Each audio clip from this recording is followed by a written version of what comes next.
I'm Ken at D&M Corvette. I'm one of the fabricators here.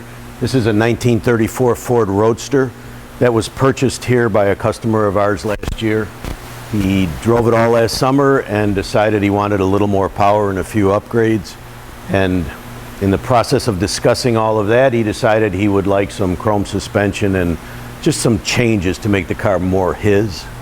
And it's got a chrome front axle under it now.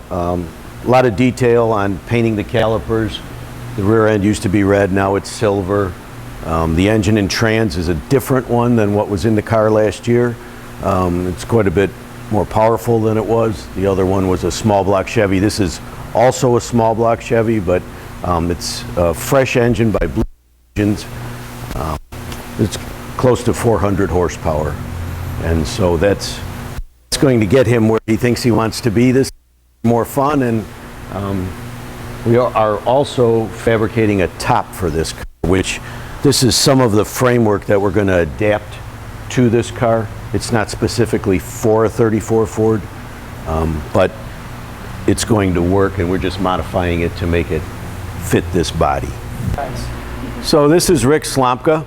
He is our painter. He's been here roughly 17 years, and you're going to see him shooting the roof on the 68 GTX shortly. This is Ishmael, and he is our body man. He has been with us for a few months, and he's doing really well. And then this is Jim, and he does the mechanical work down here. And he's also a fabricator and does sheet metal panel replacement, things like that.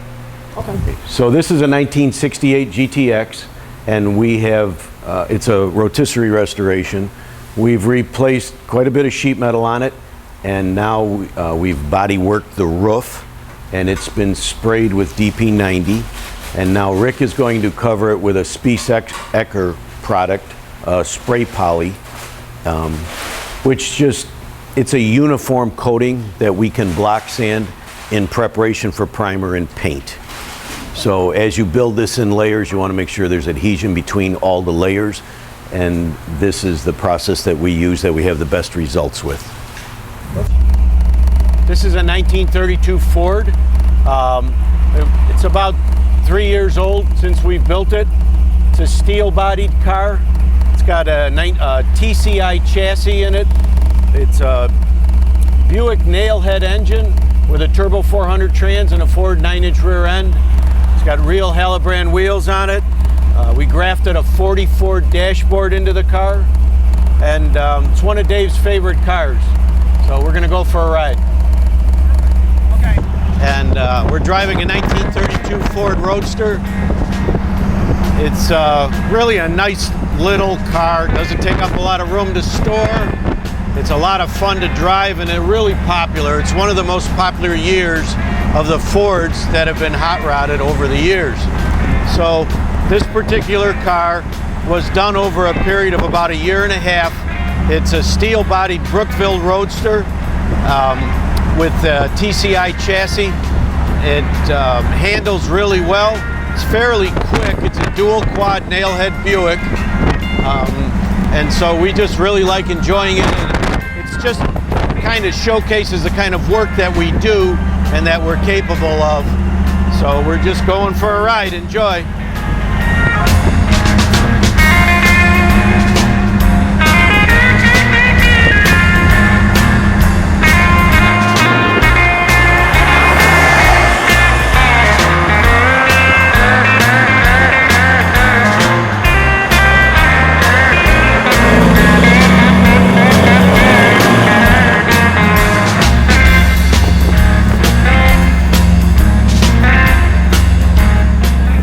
Hi guys, good to see you again. D&M Corvette, and I just want to introduce you to a new project we're doing. This is an old front engine dragster, which we really like. Race cars, gassers, AFX cars. I know we do Corvettes, but we really have a passion for these.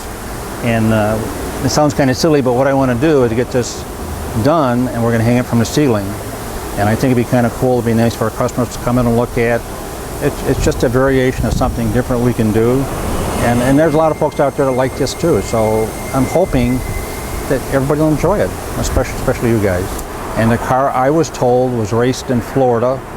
The car actually had a Hemi in it, which I can't verify that. When we bought the car, it had a little small block Chevy.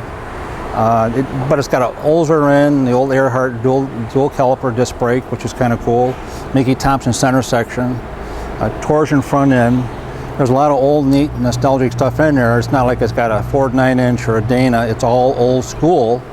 And we're going to put the wheels, the tires, everything to coordinate back to that time frame. We think this car was probably ran in the 60s, maybe early 70s.